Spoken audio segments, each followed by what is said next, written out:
It's 4:15. We're now very pleased to welcome back Ciaran. We thought we were going to miss you this morning on that side, but to come back and tell us about ARISS and taking things forward on the space station connections to school contacts. So I'm very pleased to see you back. So thank you, Aaron. Thank you. And apologies if anyone's expecting the beginner's satellite course. I couldn't make it here this morning in time, so we had to do a swap. But anyway, what I want to do is just give you a quick rundown of ARISS. Again, many of you are well aware of ARISS itself. It's been in spaceflight, or amateur radio has been in spaceflight since 1983, and has featured on both the Mir and the shuttle missions, with a number of different organisations actually carrying out different amateur radio experiments. And with the advent of the ISS, there was a push to get a single voice, a community voice, for the amateur radio community onto the ISS, and to promote STEM activities, science, technology, education, and mathematics itself. It's a worldwide organisation matching the space agencies that contribute to the International Space Station, and it has a large number of volunteers just helping doing all the work, with only one paid employee who actually works at NASA as the coordinator with the NASA planners in getting contacts sorted and operation of the amateur radio payload. So from last year, and every year I've given this sort of talk to just to update you, but we're now standing at 1,759 contacts since 2000, November 2000, when the amateur radio equipment was the first payload to be activated on the space station. Currently, within 2025, we have 59 contacts completed. And that's been to a range of different organisations, including one special one, which was a link-up with the Nautilus research vessel in the Pacific, whilst they were carrying out an expedition themselves. And we actually ended up getting one of the astronauts, Zena Cardman, who had previously been on the Nautilus as a researcher in one of her previous guises, actually talking to them themselves. A big thing for us this year, along with all of the contacts, is the fact that ham TV has been reinstalled on the ISS, as Phil was mentioning earlier. And we've got live testing underway. The testing of it, as Phil said, is a little bit more complicated this time, because we don't have any hints on the actual video or the audio. So one of the things that we're going to be trying next week, whenever we've got a contact, which I'll come on to in a moment, is to try some non-visual, or at least a colour bar type transmission on one pass of the ISS, and then on the second pass, if everything goes to plan, as part of the actual voice contact, we will actually hopefully have some pictures of the astronaut talking to us as well. One other big thing that happened this year for us, which was a first, was the Axiom 4 mission, which was a private astronaut mission to the International Space Station. And that was the first one to feature amateur radio on a Dragon spacecraft. A lot of work went into connecting all the equipment up and working with SpaceX to actually get it certified and everything. But it was a major step forward for amateur radio on commercial spaceflight experience that we got, and hopefully will continue with more missions in the future. So looking at ARISS outcomes by the numbers, as I said, we were the first operational payload on the ISS. We typically do about 60 to 100 contacts per year around the world, and that's in the 5 main space agency regions of the USA, Canada and South America, which is covered by the Canadian Space Agency, the European Space Agency, which actually covers the whole of Europe, Middle East and Africa, and JAXA as well. The Russians have their own scheduling system and their own setup for doing their contacts, and they mostly happen whilst the space station is over Russia itself. As I said, we've done 1,700 plus contacts now since the payload was first activated, and they always still instill a little bit of wonder and awe in not only the students that are doing it, but also the adults that are watching.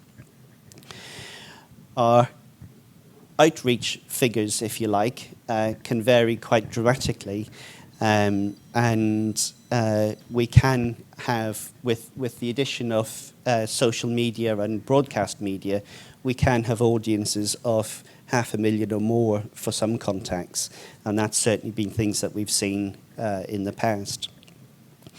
The bottom two slides are from our colleagues in the US, and they've pretty much covered the whole of the US. There's just one state outstanding for a contact, but the countries around the world, we actually have to add an extra one in. It was too late to try and do the colouring in on this one, but we actually carried out a contact in Namibia, the first time the Namibia has actually spoken with the International Space Station. ARISS itself is a international working group. It's comprised of 3 officers. Many of you will know some of these names. Frank Bauer is the chair. Oliver Armand is the vice chair, and the secretary treasurer of ARISS now is Kenneth Ransom, who is someone who has talked to us in the past with talks about the ARISS work itself. Kenneth used to be the link at NASA until he retired earlier this year, but has come back as a mainstream volunteer. And as I said, the delegates for ARISS International roughly reflect the space agency coverage that we have. So what's been happening in the UK for the last year? Last year we were very fortunate. We had 4 contacts in total, which was very unusual for us. The year before we had 4 contacts, which was very unusual for us. Last year was an incredibly quiet year, and I didn't actually have any contacts at all. The last one that we carried out was the Girl Guides at Brooklands. This year, we've got 2 planned. One I've put up on the board is the first Radford Semele Scouts from Leamington Spa, who are holding a contact just outside Warwick next Saturday, and that's where we'll be attempting to put together not only just the normal contact itself, but also the ham TV side of things, and if it works, we will enhance the contact with ham TV. I do encourage everyone to, because it's going to be a good pass over the UK, to either listen on the downlink where you can hear the astronauts' answers, or watch the web stream, which will be published at live.ariss.org. I have to hand a huge thank you to Phil Crump and Phil Heron for all the work they've done on ham TV and for the onboarding of all of the ground stations. It's been a fairly rushed effort, but it's been complicated, as Phil said, by the fact that the power supply is shared with other experiments as well. We have more testing of ham TV to be done. At the moment, Phil mentioned that the black screen, the blank transmission that was coming out. We have a HDMI adapter that will hopefully be commissioned soon, which will give us at least a set of colour bars as a transmitted picture instead of a blank screen. And the last set of activities that we're going to be doing is transferring it across to the multi-purpose power supply that was installed a few years ago, which gives us independence of the internal ESA power supply in Columbus, which means that ham TV will only be subject to outages, be it power-ups and power-downs for specific circumstances, such as visiting vehicles, or spacewalks that are taking place. So one of the questions I get asked most about doing an ARISS contact is what's involved in making the contact. So this year, what I want to do is just go through a little bit about what is actually involved in the contact itself, from application right through to the team carrying it out at a school itself. The one thing I will say is that they do take lots of work and a lot of time, and you can expect a minimum of 1 year from the time of a successful application to a contact being carried out. We do accept that there's quite a significant amount of competition for it, so we have to have a mechanism by which we can rate the applications themselves, and it may be that you have to apply several times before you actually get or become successful in the selection process. We work a process where there are 2 application windows per year. The first of those windows is January-February time, with a review in March for a contact to be carried out the following January to June. And likewise, we have a period in September and October with a review in November for a contact to be carried out in July to December the following year. And unfortunately, it takes that much time to integrate with the space agency's planning systems and getting everything sorted with the schools. But the big thing is the contact is all about STEM outreach, and there are a number of challenges in trying to do some STEM outreach, especially with the crowded curriculum that many of the schools suffer from these days. All ARISS applications have to provide an educational plan, and this is basically something that says, what are you going to do to inspire your students to be interested in topics such as space, such as communications, and also in science and technology and engineering and mathematics. You have to cater for all the age groups that you're doing, and I know I had a conversation earlier with somebody who was commenting about the fact that the beginners session, which isn't taking place now, we actually target a lot of the beginners themselves, the children who are potentially put off by science and technology and engineering and mathematics, and try to give them an interest in what we're doing, why we're doing it, and why they can enjoy it as well. So what is an educational plan? So basically, as I said, it's an opportunity to show the wider world and your intended audience, because the whole point of an ARISS contact is about the intended audience, the children that we're making the contact, what you plan to do to enthuse them in topics such as the space, communications, and STEM subjects through amateur radio itself. It should be an exercise that takes about 3 to 6 months to complete, and have multiple activities around different topics and different subjects. And we've seen some of those at the contacts that we've done have been very successful as well. I said amateur radio, the whole point of it was doing it through amateur radio. it is at the heart of it. We do like to try and promote the idea of communicating with satellites. So we want people to be doing things like receiving data from satellites, trying to talk through satellites, talking through the voice repeater on the ISS. So don't be afraid to reach out to things like the different radio clubs in your vicinity, to AMSAT-UK, to the RSGB, and other amateurs who are interested in this way. And the other thing is try to get some of your audience licensed. I know during the Tim Peake Principia mission, one of the things that we did was we encouraged the schools to run licensing classes, which increased the number of students who were interested in taking the exam and getting a license. And when they actually saw the contact, they actually realized what they could do with it.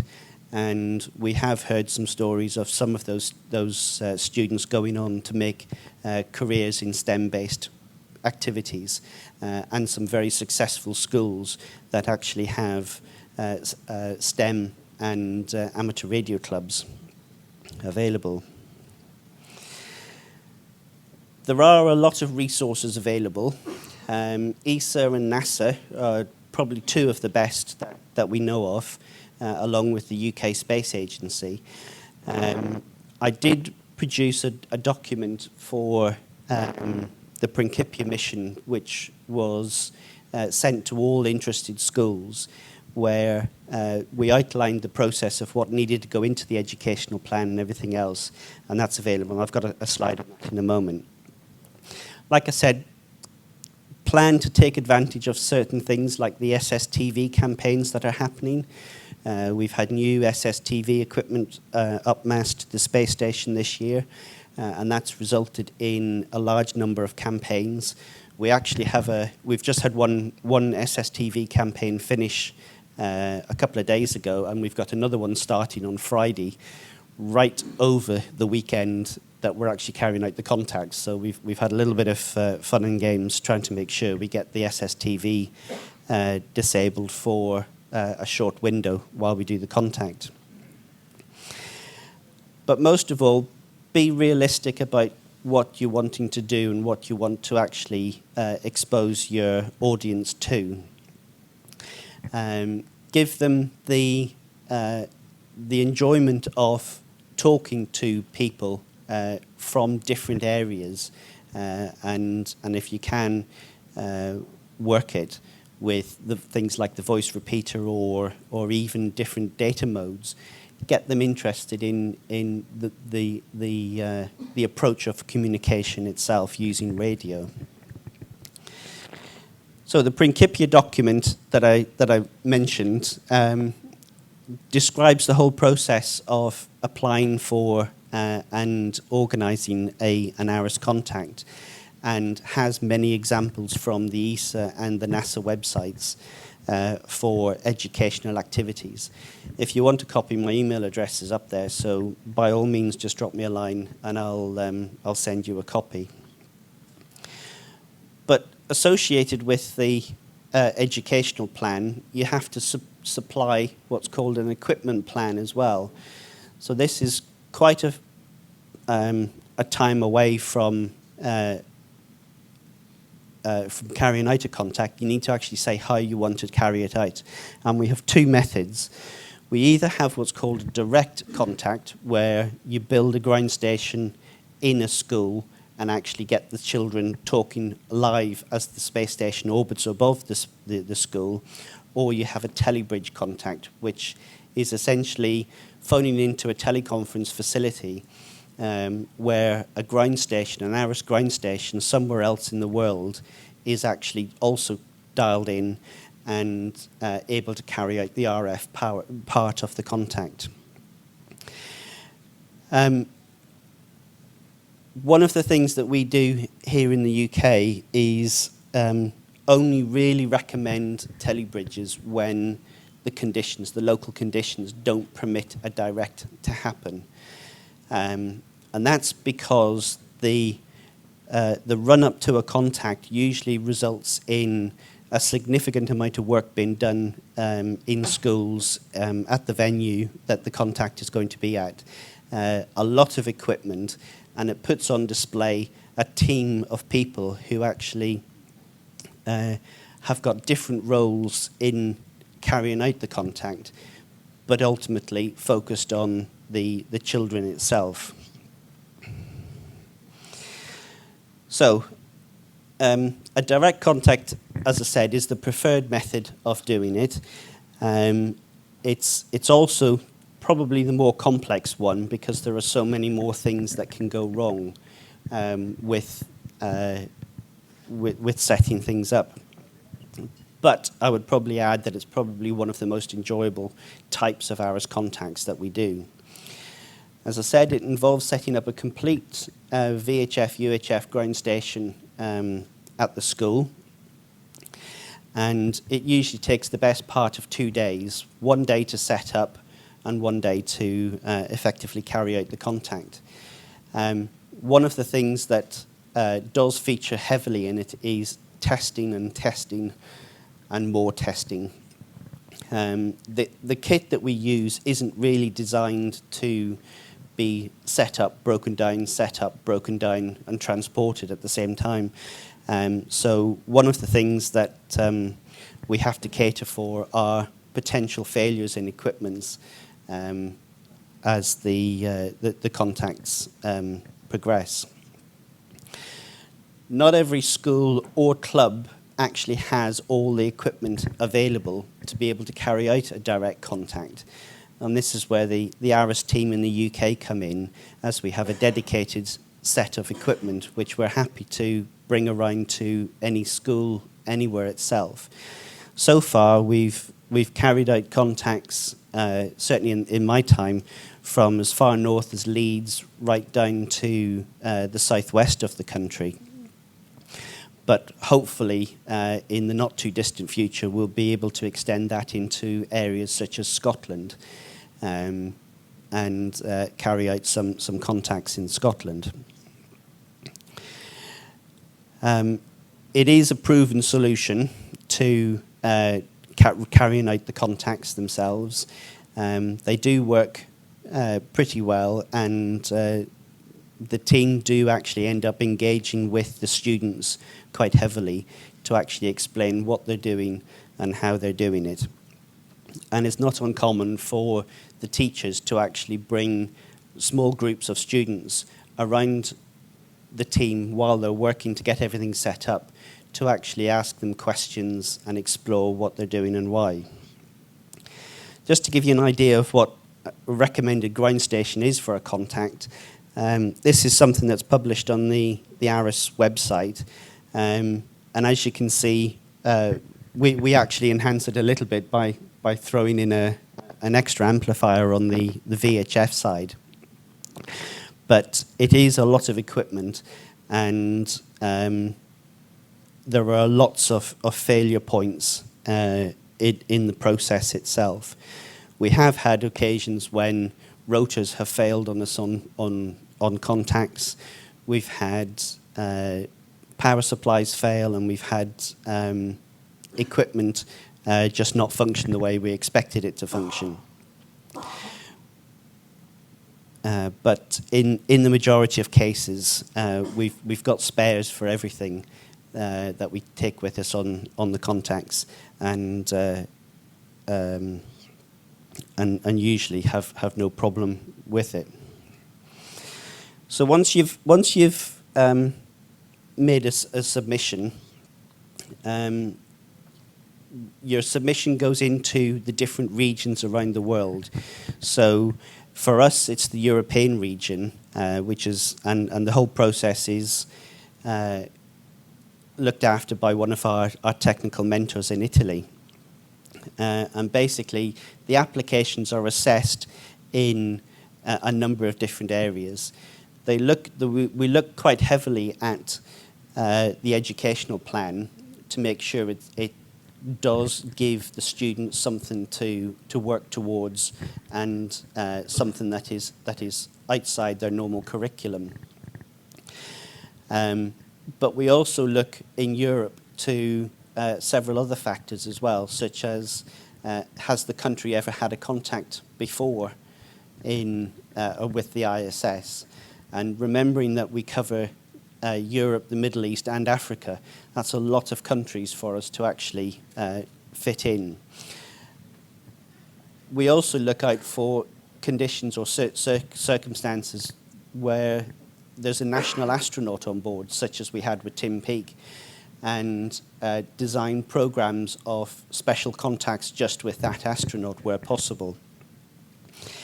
And at the end of all of those considerations, the selection committee basically make a recommendation as to who should go forward onto what we call the waiting list. So the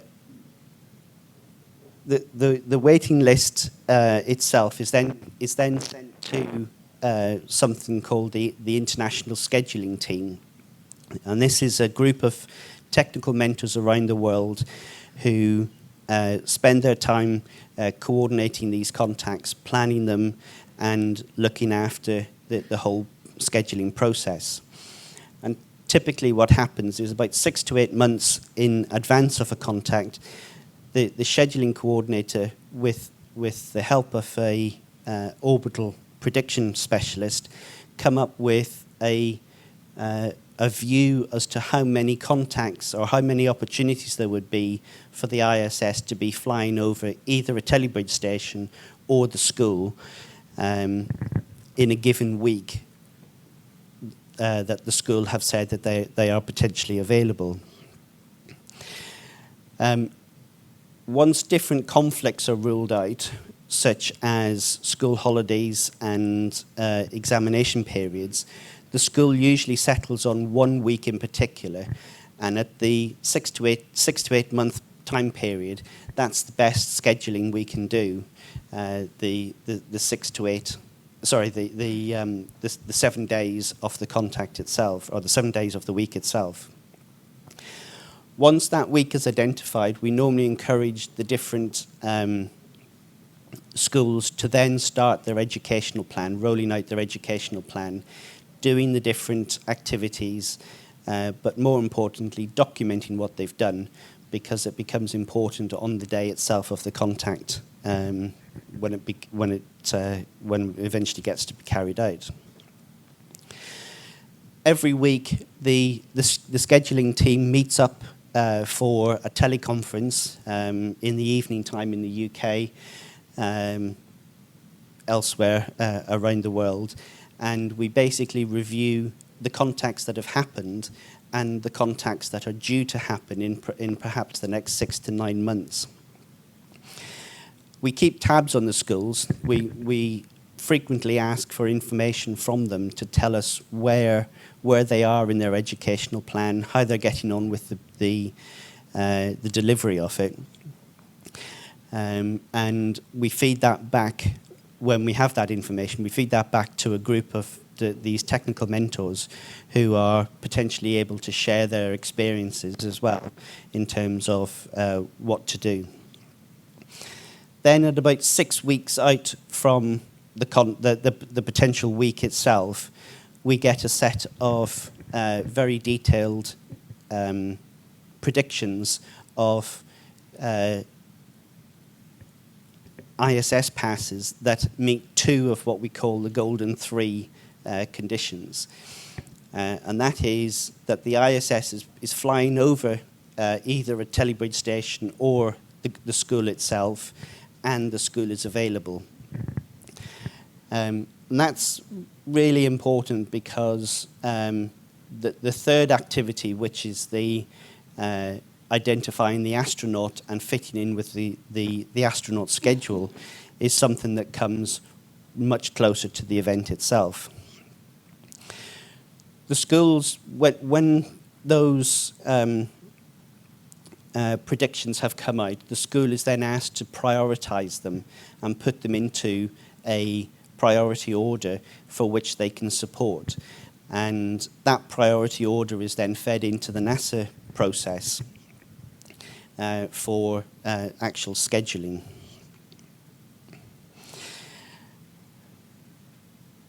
approximately 2 weeks before the contact itself, NASA produces a plan of what the work activities on the ISS are like for the week that we're interested in, and identify potential slots for that meet the two of the golden rules that I mentioned, the ISS being available or flying over a known position on the Earth, and the school being available, and then tries to fit in the actual work plan of the astronauts and identify which astronaut is available to actually make the contact. That plan is constantly refined in many different ways in order to make the whole schedule process, or the whole scheduling process for the work of the ISS viable. And at that point, we usually have a fairly what's the word? Hesitant wait to make sure that the plan holds and that the contact that they are proposing, or the option they're proposing, actually works for everybody. And then, and this is the amount of notice we get, the Monday before the week of the contact is when NASA will finally announce the agreed plan, and this is after the plan has gone round reviews with the other space agencies. And at that point, the school gets notified to say it's happening on this day at this time, and if the UK ARISS team is engaged in doing the contact, the process starts of actually getting everybody together to do it. And as I said, there's a whole, because it's over a couple of days, we've got a whole load of things such as accommodation and transport and travel to figure out as well. But the team themselves come from quite a dispersed area, and you can't quite see it on the map, but I've sort of shown the average locations of where most of the team come from, and we all make our way to the school itself. Now, many years of doing this, and standing up here and presenting it, and the work of ARISS has sort of hidden the fact that there are lots of people around or in the team that actually help out in many different ways. And this year I wanted to give a little bit of a shout out to the whole team for their dedication and support itself, and go through the different parts of the team that we have to actually get the contact sorted. So probably the first part of the team is John, who's sitting at the back here. John is responsible for taking the antenna trailer itself from somewhere in mid-Wales to just about anywhere and everywhere, Shropshire, anywhere and everywhere in the country itself. But the one thing that does amuse the schools more than the fact that he's trailing this great big mast is the vehicle that he uses to actually trail the trailer with. And that can generate as much interest from the kids as the actual antenna itself. We've basically got two other teams. There's the RF team and the audiovisual team. The RF team is predominantly Carlos, Graham, Dave, and myself, who set up the station, carry out a lot of work to test it, to build the antennas, with John's help to actually get them assembled, and then the whole process of testing them. And I can see John making reference to the fact that no, we've made a large number of changes to the station which have reduced that, but the team does continuous testing of all the individual items from the transmitter all the way down to the antenna itself to make sure that we have as low loss path as possible in order to get the signal up or the reception back. And then we have the audiovisual team, predominantly Noel, Phil, and Frank, who help out a lot, and they basically do what they do here at the Colloquium as well. Basically, taking all the feeds from the audience, from the radios, from the ham TV system if it's been employed, and feed it into a web streaming service that allows us to then web stream the whole contact to the world whenever we're doing it. And like I said, and Phil, I think, had this exact same photo earlier today as well. The ham TV team, we regard ham TV as an add-on to the contacts. The point is that we're doing the voice contact with the astronaut, and that's the most important thing. It's the most important thing that we want to actually get them done, because we want the kids to talk to the astronaut and hear the responses back. If we have ham T available, it's an additional bonus that actually allows us to ask the astronaut to do things like wave to us or to demonstrate microgravity, and which has been done several times in the past. So what's it like actually in the run-up to the contact itself? So we typically, and what we'll do for this contact next week, is that we will typically arrive on site on the Friday morning, and begin setting up all of the equipment itself.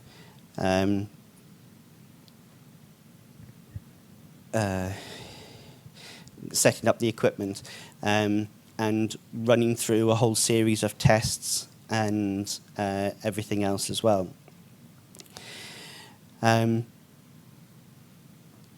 We usually spend the day before the contact itself doing all of the setup and the testing, and then arrive on site on the morning of the contact in time to actually monitor the previous ISS pass that is over the location.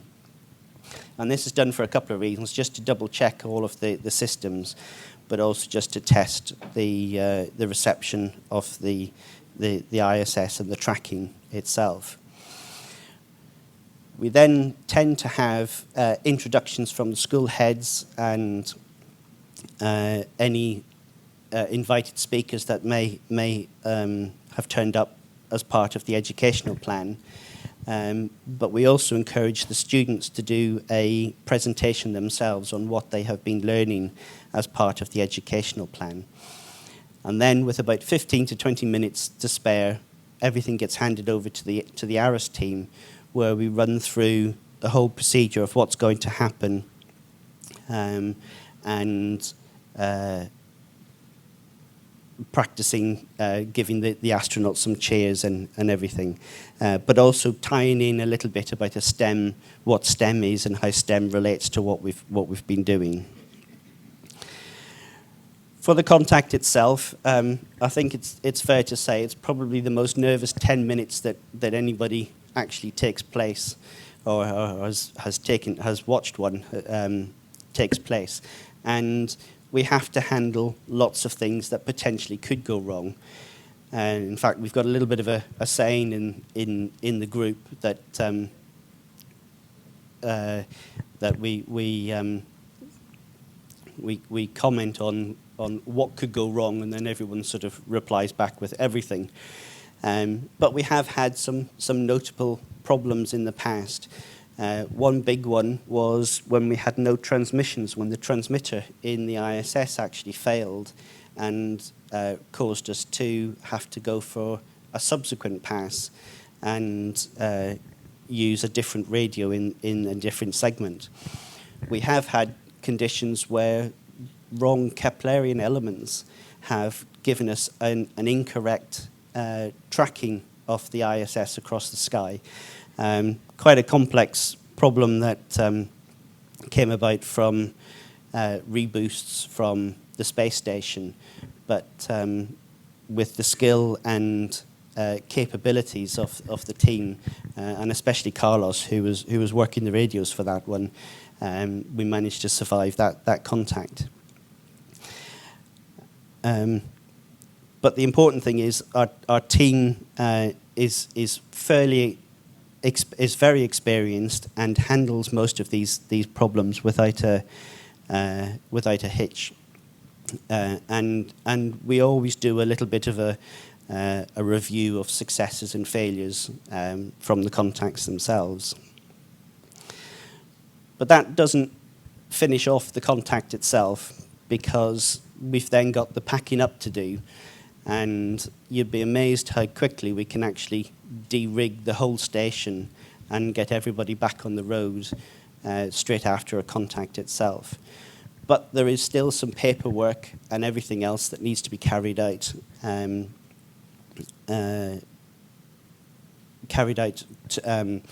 in order for the contact to be properly closed down. And I've put a few comments on the screen there just to say what the activities are. But the most important one is actually getting what we call the activity report, which is a record of how many people were there and what age groups they were in order for it to go back into the grand reporting scheme back up in ARISS International. And just to give you a little hint as to what it looks like, we do end up with a significant amount of equipment. I know there's a lot here today for the AV side of things, but we can easily double or treble the amount of equipment being on show and having to work itself for a contact. And that's it. So any questions, please?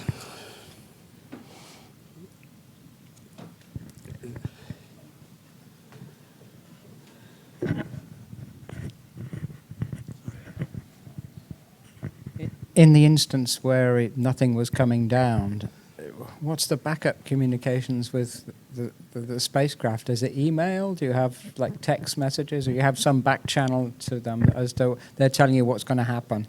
It sounds a bit corny, but I have the telephone number of the liaison person in Houston, and I was able to phone him up at the time and utter the words, "Houston, we've had a problem." At which point he started working, and within 45 minutes to an hour, he had managed to get the agreement of the flight director to retry the contact on the next pass, and that involved getting the astronaut from one end of the space station right over to the other end as well. So we do have a bit of a backup. Any further questions?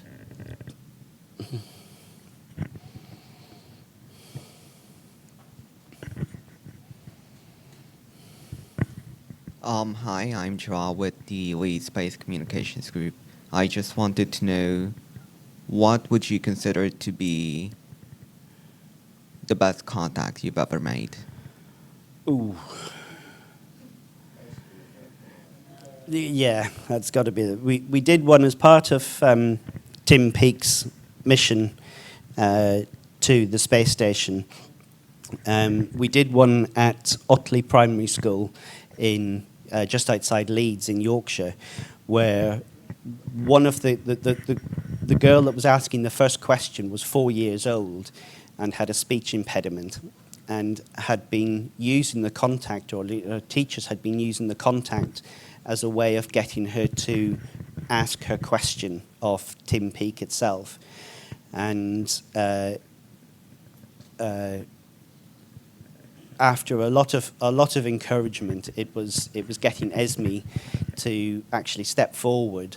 At the time, cuddling her bear, her toy bear that you can see in the photo. But that probably was one of the best contacts that we had. We've done many others. We did one last year with which at Brooklands Museum as well, which had the Duchess of Edinburgh in attendance. But in many ways, all of them are special. They all do something different. And it's always gratifying to see when the school actually puts a lot of effort into doing it. The Esme School in Utley lined their corridors with gold-coloured paper and everything, so it made it look like you were travelling into a spaceship, and to actually get the feel and the effect set up for the kids. Any further questions? Looks like you've stunned them into silence at that point. For many thanks, Ciaran. Can we show our thank you in the usual way?